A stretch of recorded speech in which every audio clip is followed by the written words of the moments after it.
Huh, Bill? Yeah. Have you ever tried to make him open a beer bottle or anything? No. No.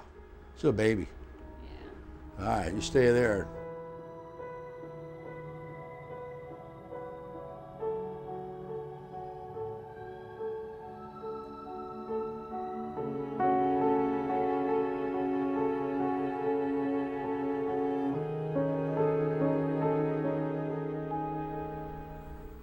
It was extremely boring.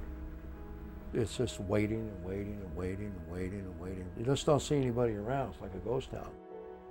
We'd like to have got off the base and go after these guys, but they said no. You know, you do what you're told in the military. The only time it livened up was when rounds came in.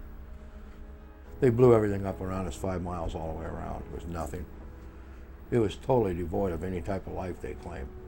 But no matter how much you drop bombs on people, they keep coming back. You know. One day they took over 1,000 rounds of artillery in on it, and just be pot luck where you're at. You know, you just don't know where they're going to hit. Let me tell you, I had a lot of respect for the enemy out there, the NBA, simply because they took a lot of punishment.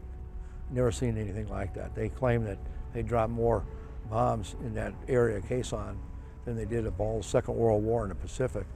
I don't know what's true or not, but it looked like it was. It was never, it seemed like never a moment they weren't bombing. That's like a 4th of July show. You know, you like the fireworks, it was lit up like that. The weapons are really neat, you know, if you're on the right end of them. You know, a good gunfight like that, you bring all your buddies and bigger weapons, you're in there. Hey, Mom, they're going to kill something, hopefully, or get a secondary explosion out of it.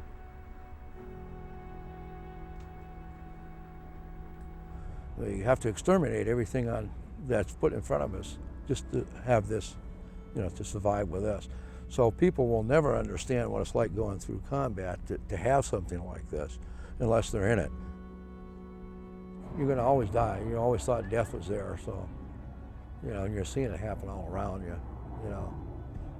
It feels kind of strange to talk about it, you know, the odd things that happen, but, whoa, it happens, you know. It sounds bad, but, you know, it was bad. I just didn't see it at that time being like that. You just numb out.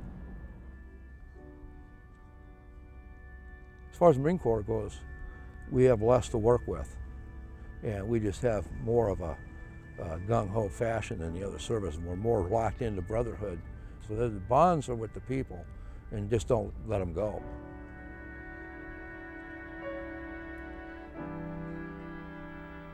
And everybody seemed to be named Jim that I used. Jim. I didn't want to know the names. People were going left and right. I kept yelling at the one guy in my hooch, hey, quit running back, quit running around when the artillery comes in. Man, he got hit real hard with one. Big 172 millimeter round hit him. Yeah, so it's like, you know, you just go numb and to try to get your job done. It's not a matter of right or wrong in there, it's just a matter if you live. And it gets right down to that. To where you're fighting for your buddy right next to you and your own self. It's just unbelievable. A lot of chaos.